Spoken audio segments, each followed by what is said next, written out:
Happy Easter, my friends. Please be seated. Welcome, welcome. We're so glad that you are here.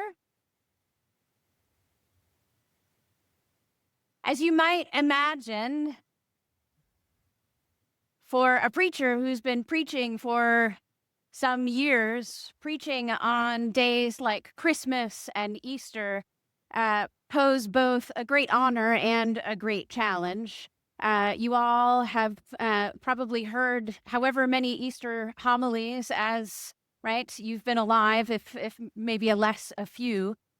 So how many ways can we offer this exciting day and this scripture, but also speak relevance and some novelty, right? You don't want to hear the same homily every single year.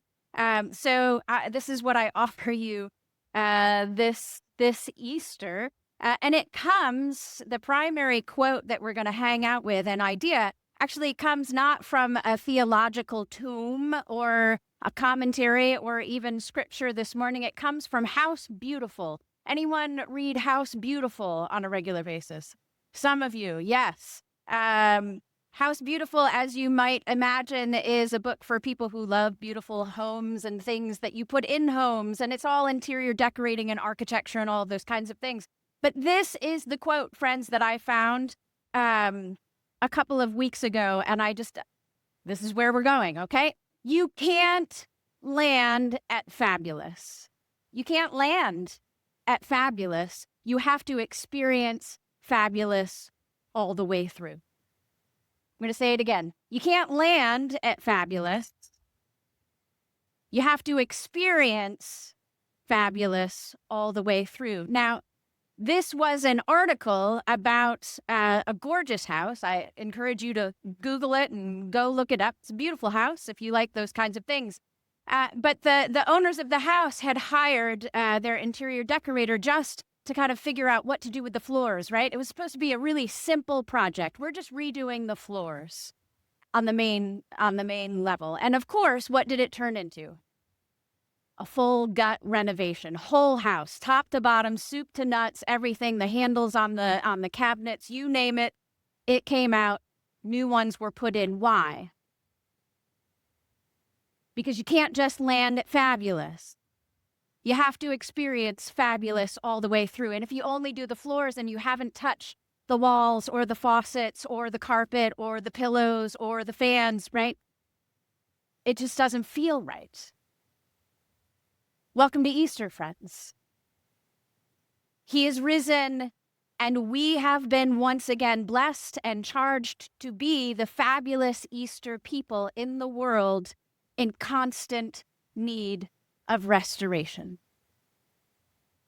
First, a word about what Easter is not. Easter is not just one bright room in the house of our lives. Easter isn't just the floors, friends. It's not meant to be a single beautiful day that we visit once a year and then leave behind. Easter's an invitation to let the blessing go all the way through, to let it touch everything, everyone, every day of our lives. Floors, ceilings, powder rooms, kitchens, patios, all of it. Now we're told by Matthew that the women come to the tomb this morning and everything has changed, right? From what they had originally seen there earlier in the week. What they encounter is not the death and grief-stricken world, right? Painted in grayish and all of its variations. It's not fraught and depressing as they had left it. It's a whole new world. The earth shakes. An angel descends on a ray of light, rolls the stone covering the tomb away, and then somehow just hops fabulously up on it. The angel is dazzling like lightning, clothed in white snow. Not soft, not subtle, bold and alive and impossible to ignore. And the first thing they are given is not a task. What is the first thing given to the women at the tomb by this angel? It's a blessing. Do not fear. Fear ye not. Found over 300 times throughout Scripture, this biblical blessing of peace is an assurance, right? An assurance of divine protection. And it is offered by God and angels to all who might need a little bit of encouragement to move from anxiety to joy. But before they go anywhere, before they do anything, the women of the tomb are met with a word that frees them. Literally frees them. Do not be afraid. A word that opens space inside of them, a room, opening up room for joy. And this, friends, this is where Easter must begin for us always, in the receiving of God's blessing. If we don't get that when we gather on this day, if we don't start there, we have a problem. It is in the receiving of God's blessing, a blessing to put down our fear, open ourselves to new life, that Easter is truly found.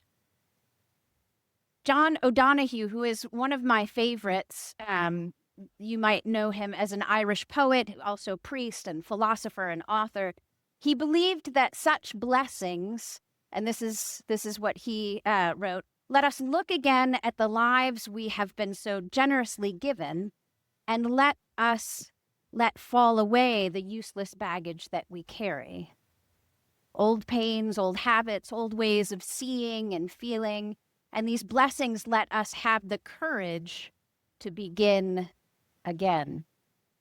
So first, today we are invited to receive the gift of this day, to let something fall away, old fears, old habits, old ways of seeing, and to let something new take root, right? Easter people have been blessed to be fabulous and to bring God's fabulous to the world. So how do we do that? How do you do that? I would like to say it's as easy as decorating a house, but it's not. It's not that easy.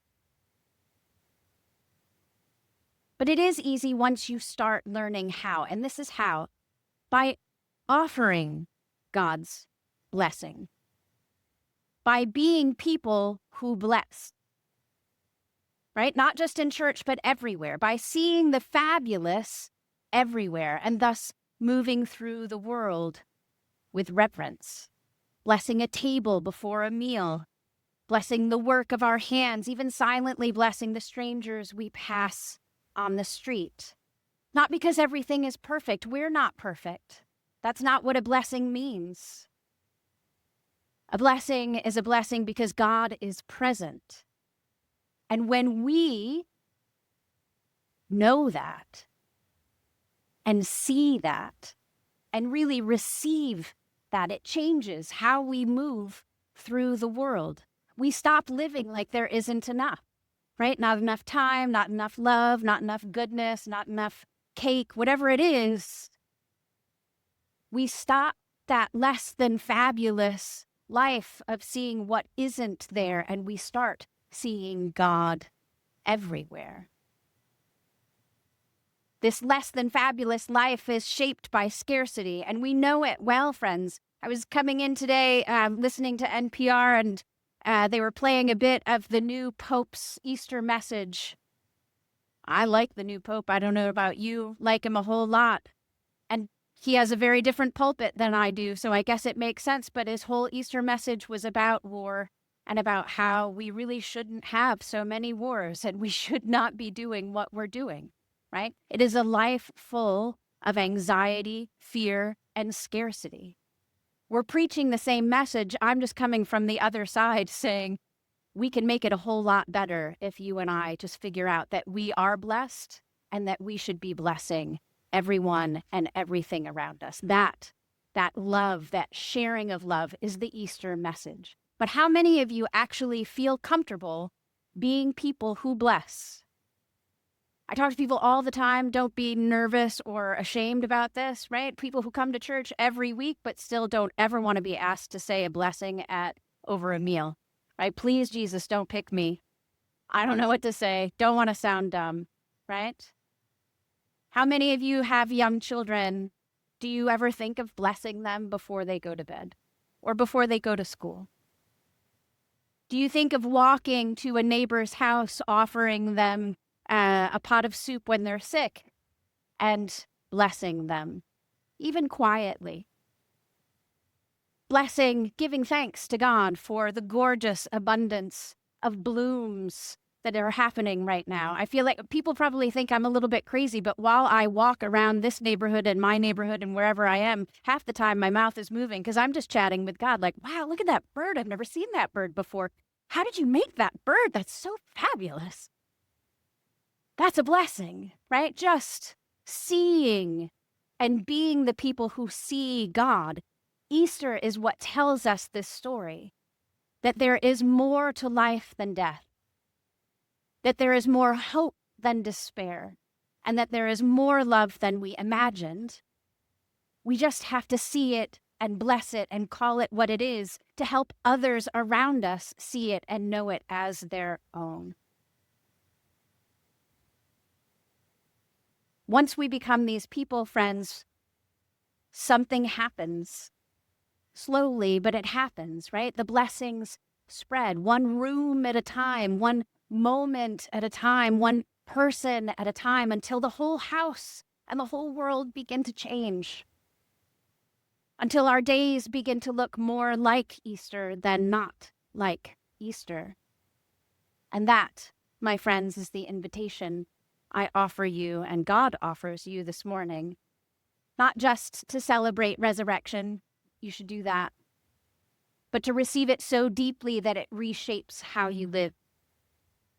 So that instead of putting Easter away tonight, like a beautiful outfit that we wear once a year, right? Or a nice suit that you pull out a couple times a year, right? Let's try to wear that every day. So that wherever we go, we become people who bless. Blessing the ones we love, blessing the ones who are hard to love, blessing the work in front of us, blessing all of the ordinary moments we might otherwise rush past. Not because we're pretending that everything's fabulous, but because we believe that God is at work in it all. You can't land at fabulous. You have to experience fabulous all the way through. Happy Easter.